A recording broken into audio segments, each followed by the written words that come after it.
قرآن و سنت سے پتہ چلا کہ قتال کا جہاد کا معنی بہت وسیع ہے. مولوی نے چھوٹے ذہن سے سمجھ لیا صرف تلوار چلانا ہی جہاد ہے، تلوار چلانا ہی قتال ہے. اس وجہ سے اس نے قرآن مجید کی تعریف کی ہے. ایک یہ طبقہ ہے اور دوسرا طبقہ وہ ہے جنہوں نے فتح مکہ کے بعد کیا. اللہ کہتا ہے میرے نزدیک وہ افضل ہے، وہ درجہ اس نے جس نے پہلے تلوار بھی چلائی اور مال بھی خرچ کیا. مختصر وقاتل لفظ کا اس نے تلوار کے ساتھ جو ہے وہ خاص مفہوم کیا کہ تلوار چلانا ہی قتال ہے.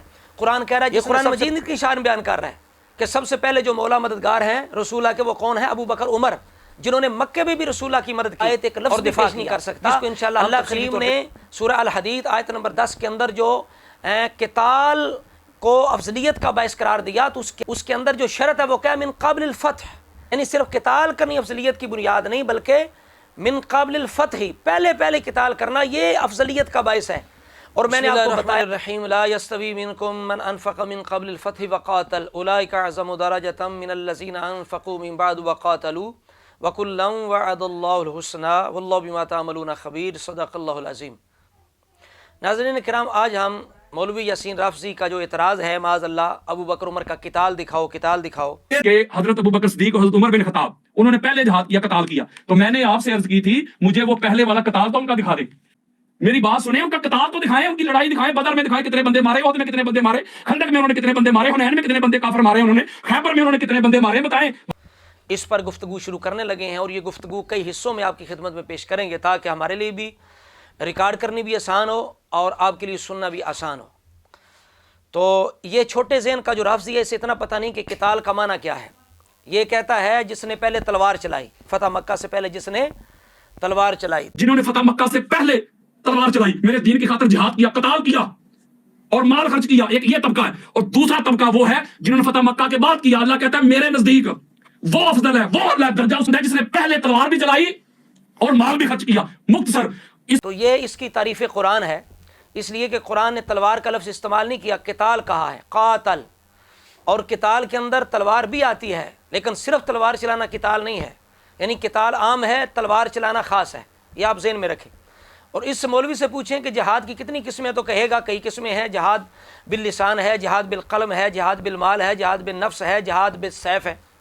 ٹھیک ہے، لیکن گفتگو کرتے ہوئے اس نے تلوار چلانے کے ساتھ جہاد کو، قتال کو خاص کر دیا. یہ اس کے چھوٹا پن ہے، جہالت اس کی. یہ ایک پوائنٹ خاص ہے، آپ ذہن کے اندر رکھ کے پوری گفتگو سنیں گے تو قتال کے لیے آپ نے ذہن کو آپ کھلا رکھیں. ٹھیک ہے، تو آج ہم چند تمہیدی باتیں صرف کریں گے. ابو بکر صدیق کا جو قتال ہے انشاءاللہ اگلے پارٹ کے اندر وہ ہم بیان کریں گے. تو آج ہم ابو بکر عمر کے قتال کے سلسلے میں 3 باتیں جو ہیں وہ بنیادی طور پہ آپ کی خدمت میں عرض کریں گے. اس کے بعد انشاءاللہ تعالی اگلے حصے کے اندر ہم ابو بکر صدیق کا قتال حدیث صحیحہ سے پیش کریں گے. تو پہلا پوائنٹ جو ہے آپ ذہن کے اندر یہ رکھ لیں کہ قتال جو ہے اس کا معنی کیا ہے اور اس کو ہم قرآن اور حدیث سے سمجھیں گے. مولوی یاسین کے چھوٹے ذہن کے ساتھ قتال کا جو معنی ہے وہ نہیں سمجھیں گے، قرآن و سنت سے سمجھیں گے کہ قتال کیا ہے اور قرآن و سنت کے اندر قتال کا کتنا وسیع مفہوم ہے. یہ ہم آپ کے سامنے پیش کر رہے ہیں. تو آپ دیکھیے قرآن مجید کی آیت پیش کرتے ہیں، سورہ قصص ہے، آیت نمبر 15 ہے، جہاں حضرت موسیٰ علیہ نبینا و علیہ السلام کا واقعہ ہے. قرآن مجید فرماتا ہے فَوَجَدَ فِيهَا رَجُلَيْنِ يَقْتَتِلَانِ. آپ نے دیکھا اس شہر کے اندر 2 لوگوں کو جو آپس میں قتال کر رہے ہیں، 2 بندے قتال کر رہے ہیں. تو کیا وہ تلوار کے ساتھ لڑ رہے تھے؟ نہیں، وہ ہاتھا پائی کر رہے تھے، ایک دوسرے کے ساتھ زبردستی کر رہے تھے. آپ تفاسیر اٹھا کے دیکھیں تو قرآن مجید نے ان کی ہاتھا پائی پر، ایک دوسرے کے ساتھ ہاتھ کے ساتھ لڑنے پر بھی قتال کا لفظ استعمال کیا ہے. یہ خاص ذہن میں رکھیں. اور اسی طرح حدیث مبارکہ سے قتال کا معنی سمجھیں. سنن ابی داؤد کی حدیث نمبر 700 ہے، 700.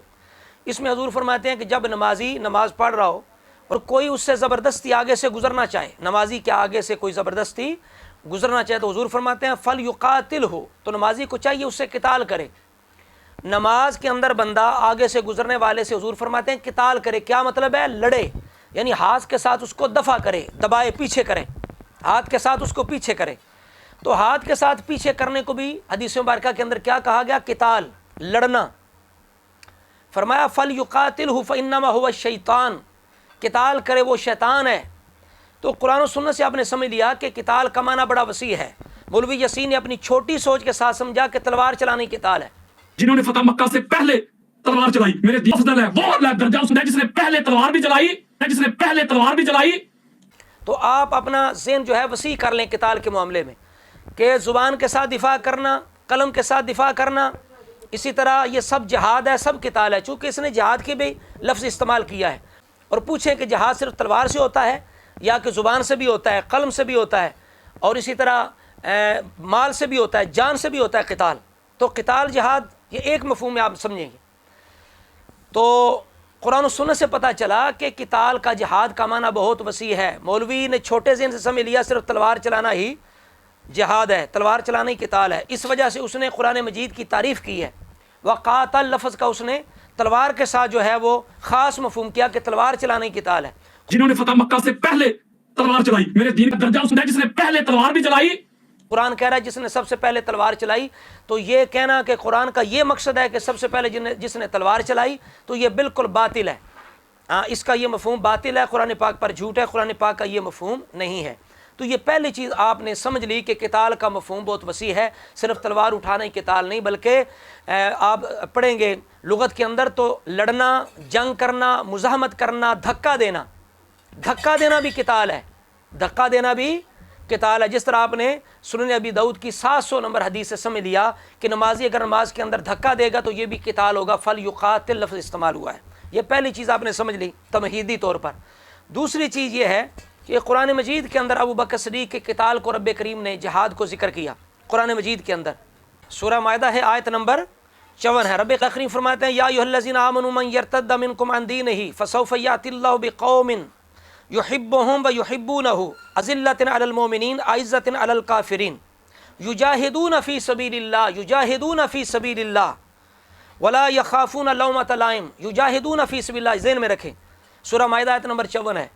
اب اس کی تفسیر کے اندر علی المرتضیٰ شیر خدا فرماتے ہیں، حسن بصری فرماتے ہیں، قتادہ فرماتے ہیں کہ یہاں اللہ کریم نے جس قوم کا ذکر فرمایا کہ جو اللہ سے محبت کرتے ہوں گے اور اللہ ان سے محبت کرتا ہوگا، جو مومنوں پہ نرم ہیں، کافروں پہ شدید ہیں، یجاہدون فی سبیل اللہ، جو اللہ کے راستے میں جہاد کریں گے، ولا یخافون لومۃ لائم، وہ کسی بھی ملامت کا اللہ کے راستے میں پرواہ نہیں کریں گے، خوف نہیں کریں گے۔ یہ کون ہیں؟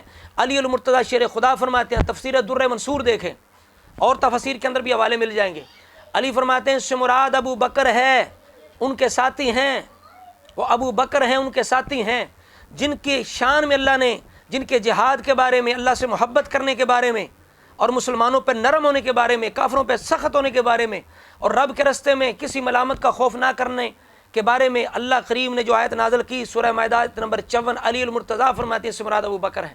آپ بتائیے، مولوی یاسین آ کے کھولو، ابو بکر صدیق کا جہاد قتال تو قرآن بیان کر رہا ہے، تو کہتا ہے کدھر ابو بکر عمر کا قتال کدھر ہے؟ ٹھیک ہے، آگے دیکھو سورہ مجادلہ کے اندر یہ سورہ بدر کے بارے میں نازل ہوئی، لا تجدوا قوما یؤمنون باللہ والیوم الآخر یعادون من حاد اللہ ورسولہ ولو کانوا آباءہم وابناءہم، آگے آیت ہے۔ تو یہ آیت کس کے بارے میں نازل ہوئی؟ تو اس کے بارے میں تفاسیر کے اندر پڑھیں، اسی طرح المستدرک کے اندر پڑھیں، تو آپ کو پتہ چلے مستدرک 6004 نمبر آیت ہے، اور تفاسیر پڑھیں گے تو پتہ چلے گی یہ چند صحابہ کرام کے بارے میں نازل ہوئی جنہوں نے جنگ بدر کے اندر اپنے عزیزوں کو قتل کر دیا۔ حضرت ابوبکر صدیق نے اپنے بیٹے عبد الرحمن کو قتل کرنے کے لیے تیار ہوئے، رسول اللہ سے اجازت مانگی تو سرکار نے فرمایا نہ متعنا بنفسک، اے ابو بکر اپنی ذات سے ہمیں فائدہ دے، قتال کرنے والے اور بڑے ہیں، کفار کی گردنیں اڑانے والے اور بڑے ہیں، تو اپنی ذات سے ہمیں نفع دے، ٹھیک ہے۔ تو یہاں ابوبکر صدیق اپنے بیٹے کو قتل کرنے کے تیار ہو گئے بدر کے اندر، تو اللہ کریم نے یہ آیت نازل کی۔ حضرت عمر نے اپنے سگے ماموں کو قتل کر دیا، اسی طرح دیگر صحابہ کرام نے اپنے عزیزوں کو قتل کیا، تو رب کریم نے ان کی شان میں یہ آیت نازل کی۔ اب دیکھیے ابو بکر صدیق کا بدر کے اندر جو قتال ہے اس کے بارے میں رب کریم آیت نازل فرما رہا ہے، اور یہ کہتا ہے قتال کدھر، ابو بکر عمر کا قتال کدھر ہے۔ آگے دیکھیے، آگے یہی آیت مبارکہ سورہ الحدید کی آیت نمبر 10، لا یستوی منکم من انفق من قبل الفتح وقاتل اولئک اعظم درجہ، اس کے بارے میں امام ابن کثیر نے کہا کہ اہل ایمان کو ولا شک عند اہل الایمان ان الصدیق ابا بکر لہ الحظ الاوفری من حاظ الآیہ، اب اہل ایمان کو کوئی شک نہیں کہ اس آیت کے اندر ابو بکر صدیق کا حصہ سب سے زیادہ ہے۔ تو 3 آیتیں آپ نے ابو بکر صدیق کے قتال کے بارے میں سنی۔ اب آپ کے سامنے تیسری چیز جو آج پیش کرنی ہے وہ یہ ہے کہ صرف قتال کرنا ہی یعنی تلوار چلانی کام نہیں ہوتا، اور بھی ذمہ داریاں ہوتی ہیں۔ آپ دیکھیں فوج کا محکمہ ہے تو کیا سارے فوجی جو ہیں وہ گن نہیں چلاتے ہیں، سارے میزائل ہی چلاتے ہیں، سارے جناب جا کے مورچوں پہ لڑتے ہیں یا بارڈر پہ جا کے لڑتے ہیں، یا اور بھی ذمہ داریاں ہوتی ہیں، محکمے ہوتے ہیں، پیچھے نگران ہوتے ہیں، فوج کو تیار کرنا ہوتا ہے، اور خاص جو مرکز ہوتا ہے اسلام کا اس کی حفاظت کرنا بھی ہوتا ہے، اور اسی طرح جو کمانڈر ہوتا ہے اس کی حفاظت کرنا بھی ایک مقصد ہوتا ہے، اور پھر رسول کائنات علیہ السلام کے ساتھ مشیر رہنا، وزیر رہنا، یہ چھوٹی ذمہ داری ہے۔ وزیر کسے کہتے ہیں؟ جو بوجھ اٹھانے والا ہوتا ہے۔ تو ابو بکر عمر جو ہیں یہ تلوار بھی چلاتے رہے، لیکن رسول اللہ کی بارگاہ میں ان کا جو مقام تھا صرف تلوار چلانے والا نہیں تھا، اور بھی مقام تھا، یہ رسول اللہ کے وزیر تھے، جس طرح سنن ترمذی کی حدیث نمبر 3680 ہے، رسول اللہ نے فرمایا میرے 2 وزیر آسمان پر، 2 زمین پر، زمینی وزیر میرے ابو بکر عمر ہے، ٹھیک ہے۔ تو وزیر کون ہوتا ہے؟ بوجھ اٹھانے والا۔ تو یہ ذمہ داری کس کی تھی؟ ابو بکر عمر کی۔ تو صرف تلوار چلانی ڈیوٹی نہیں ہے، وزیر ہونا بھی ایک ذمہ داری ہے، اور ان کی مشاورت کے بارے میں، مشیر ہونے کے بارے میں قرآن مجید کی آیت ہے، سورہ آل عمران آیت نمبر 159، وَشَاوِرْهُمْ فِي الْأَمْرِ، کہ آپ اپنے امور میں مشورہ کریں۔ ابن عباس فرماتے ہیں، درر منصور کے اندر روایت ہے، آپ فرماتے ہیں یہ آیت ابو بکر عمر کے بارے میں نازل ہوئی، ان کی شان میں، کہ اللہ کریم نے فرمایا ان سے مشورہ کریں۔ ایک روایت کے اندر اس طرح بھی رسول اللہ نے فرمایا جس بات میں تم دونوں متفق ہو جاؤ مجھے کسی اور سے پوچھنے کی ضرورت نہیں ہے۔ تو پتہ چلا کہ ان کا مقام صرف تلوار چلانے نہیں تھا، ان کا مقام وزارت بھی تھی، مشاورت بھی تھی۔ یہی وجہ تھی رسول اللہ نے بدر کے اندر، المستدرک 6004 نمبر روایت ہے، کہ جب ابوبکر صدیق نے اپنے بیٹے کو قتل کرنا چاہا تو حضور نے فرمایا متعنا بنفسک یا ابا بکر اما تعلم انک عندی بمنزلۃ السمع والبصر، اے ابوبکر تجھے پتہ نہیں تیرا مقام میرے ہاں کیا ہے؟ الاستیاب دیکھیں، تفسیر بغوی دیکھیں، قرطبی دیکھیں، رول معانی دیکھیں، اے ابوبکر تیرا مقام میرے ہاں کیسا ہے؟ فرمایا سمع بصر کی طرح ہے۔ آپ پتہ چلا آپ کو صرف تلوار چلانے کام نہیں ہوتا۔ تو جو رسول اللہ کا دفاع کر رہا ہے بدر کے اندر، ابھی انشاءاللہ آگے بات ہوگی، تو وہ جہاد نہیں کر رہا، وہ قتال نہیں کر رہا، تو یہ چھوٹی ذمہ داری ہے۔ علی المطیع شیر خدا کی زبان سے ہم پیش کریں گے، وہ کہتے ہیں سب سے بڑے بہادر ابو بکر ہیں جنہوں نے بدر کے اندر رسول اللہ کا دفاع کیا، جو بھی کافر آتا اسے واپس لٹا دیتے تھے۔ اب بتائیے بدر کے اندر ابوبکر صدیق کا قتال میں جو مقام ہے اس کو علی المرتضیٰ شیر خدا بیان کرتے ہیں، مزید انشاءاللہ والا جات کے ساتھ ہم بیان کریں گے۔ تو پتہ چلا صرف تلوار چلانے کام نہیں ہوتا، اور بھی کام ہے، یہ بھی ایک پوائنٹ ذہن میں رکھیں۔ اور ان دونوں کی شان میں کہ سمع بصر ہیں، ترمذی شریف کے اندر روایت ہے 6064، حضور فرماتے ہیں ہاذان السمع والبصر، ابو بکر عمر میرے ہاں سمع بصر کی طرح ہیں۔